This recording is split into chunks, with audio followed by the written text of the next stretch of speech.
வணக்கம் ஆல். இந்த வீடியோவில் நம்ம என்ன பார்க்க போகிறோம் அப்படின்னா, கோயம்புத்தூர் ஜாப் ஃபேரோட பார்ட் 2 தாங்க.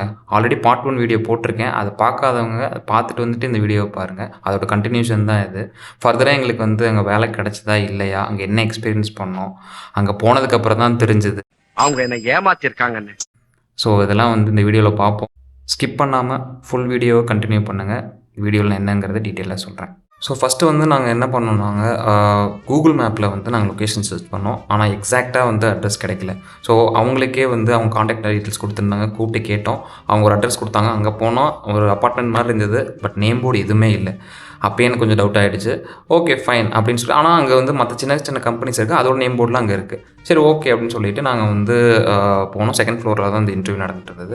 அங்கே போனால் ஒரு 50 மெம்பர்ஸ் கிட்டே இருந்தாங்க. ஏன்னா எல்லாமே ஜாப் ஃபேர்லேருந்து வந்தவங்க தான். இந்த மாதிரி ஆஃபர் லெட்டர் கொடுத்து வந்தவங்க தான். அதுக்கப்புறம் அங்கே ஒரு இன்டர்வியூ வைக்கிறாங்க. கிட்டத்தட்ட ஒரு 1 hour 1.5 hours அப்புறம் தான் எல்லோரும் வெயிட் பண்ணி ஒவ்வொருத்தரும் இன்டர்வியூ கூப்பிட்டாங்க. எனக்கு எக்ஸ்பீரியன்ஸ்னால அந்தளவுக்கு பேக்கேஜ் கொடுக்க முடியாது அப்படிங்கிற மாதிரி அவங்க சொல்லிட்டாங்க. ஓகே ஃபைன், நான் எக்ஸ்பெக்ட் பண்ணது தான் அது. அதுக்கப்புறம் என்னோடய ஃப்ரெண்டு ஒருத்தவங்க வந்திருந்தாங்க. அவங்களோட எக்ஸ்பீரியன்ஸை நான் சொல்கிறேன். ஏன்னா அவங்க போயிருந்தப்போ அவங்களுக்கு ரிட்டன் டெஸ்ட்டு, அவர் பேசிக் ஜென்ரல் நாலேஜ் கொஸ்டின்ஸ் அந்த மாதிரிலாம் கேட்டாங்க போல்.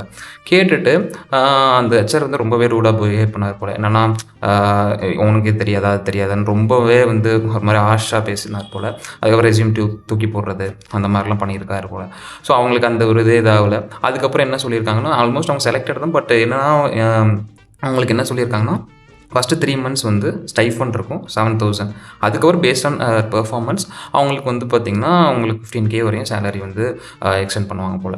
அதுலேயும் பார்த்திங்கன்னா நாங்கள் அசென்டர் அந்த கம்பெனிக்கு தான் போயிருந்தோம். அவங்க கன்சல்டன்சி மாதிரி இன்னொரு ஏர்போர்ட் ஏஜென்சி ஒரு கம்பெனி, அவங்க ரெக்ரூட்மெண்ட் அந்த எடுக்கிறதுக்கு அவங்க டைப் மாதிரி வச்சுருக்காங்க போல். பக்கத்துலேயே தான் இருக்குது. அந்த கம்பெனிக்கு தான் எங்களை அனுப்புனாங்க.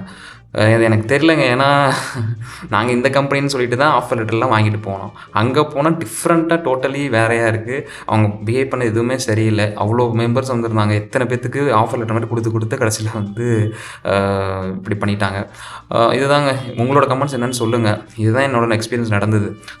ஏன்னா நாங்கள் போனது அசென்டர் அந்த கம்பெனி. கடைசியில் பார்த்தா அவங்க கன்சல்டன்சி மாதிரி இன்னொரு ஏர்போர்ட் ஏஜென்சிக்கு ஆள் எடுத்து கொடுக்குற மாதிரி பண்ணியிருந்தாங்க.